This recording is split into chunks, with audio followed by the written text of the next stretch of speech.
Sri TV நேயர்களுக்கு வணக்கம். இன்றைய தினம் சுதினம், குரோதி வருஷம் தட்சிணாயனம், வருஷ ருது புரட்டாசி மாதம் 24ஆம் தேதி 10/10/2024 வியாழக்கிழமை, குருவாரம், சப்தமி 5 நாழிகை மாத்திரம் உள்ளது. பிறகு அஷ்டமி வருகிறது. பூராட நட்சத்திரம் முழுக்க வியாபித்திருப்பதால் இன்றைய தினம் பூராட நட்சத்திரம் அதிகண்ட யோகமானது 49 நாழிகையும், வணிஜா என்ற கரணம் 5 நாழிகை 6 வினாடியும் அமைந்துள்ளது. தியாஜ்யமானது 14 நாழிகைக்கு ஆரம்பிக்கிறது. இன்றைய தினமானது துர்காஷ்டமி என்று விசேஷமாக கூறுவோம். அஷ்டமி திதியில் துர்காதேவியை விசேஷமாக ஆராதிப்பது மாதமும் உள்ளது.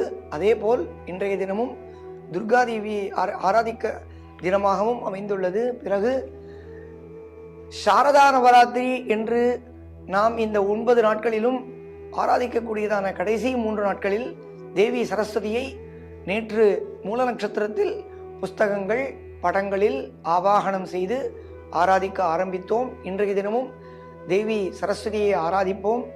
அப்படி ஆராதித்தால் தேவியின் கட்டாட்சத்தால் நமக்கு எந்த சமயத்தில் எந்த சொற்களை உபயோகித்தால் பயன்படுமோ அந்த சொற்களை அந்த சமயத்தில் நாம் பயன்படும்படியாக உபயோகிப்போம். அது சரஸ்வதி கட்டாட்சம் என்று பொருள்.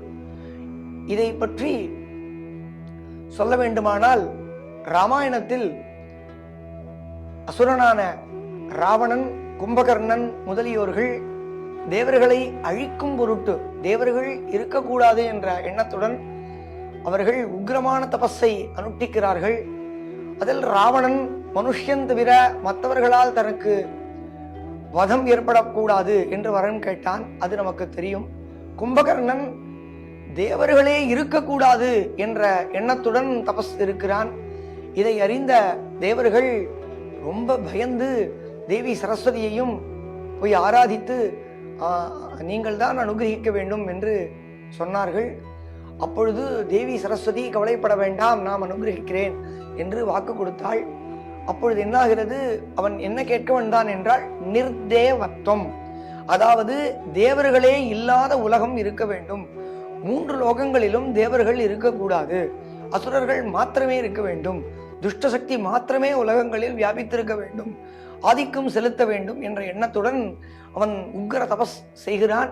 தபஸ் இருந்தால் அதற்கு பலனும் அதற்கு வரமும் கொடுத்தே ஆக வேண்டும். இது பிரம்மதேவனின் கட்டாயமாக உள்ளது. ஆகையால் அவன் என்ன கேட்கிறானோ அதற்கு அவர் பலன் கொடுக்க வேண்டிய கட்டாயம் இருக்கும்படியால் தபஸினுடைய அந்தத்தில் அவன் நிர்தேவத்வம் என்று கேட்க வரும் பொழுது தேவி சரஸ்வதியானவள் அவன் வாக்கில் உட்கார்ந்து நித்ராவத்வம் என்று கேட்கும்படியாக நாக்கை பிரட்டி விட்டாள்.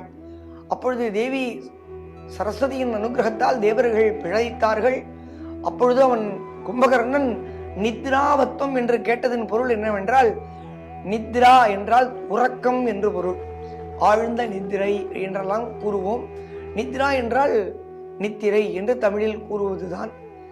நித்ராவத்வம் என்றால் நான் தூங்கிக் கொண்டே இருக்க வேண்டும் என்பதாக அவன் வரம் கேட்டதாக ஆகிவிட்டது. பிரம்மதேவனும் ததாஸ்து என்று அதை கொடுக்க கும்பகர்ணன் தூங்கிக் கொண்டே இருக்கிறான். ஆகையால் யாராவது ரொம்ப அதிக நாழிகை தூங்கினால் உறங்கிக் கொண்டிருப்பவர்களை கண்டு கும்பகர்ணன் போல் நீ உறங்குகிறாயே என்று நாம் கூறுவது கூட வழக்கத்தில் உண்டு. ஆகையால் தேவி சரஸ்வதியின் அனுகிரகமானது நமக்கு அத்தியந்தம் அவசியமாக இருப்பதால் தேவி சரஸ்வதியை இந்த 3 நாளும் ஆராதிக்க வேண்டும். நாளை இதன் சிறப்பை பார்ப்போம். வணக்கம்.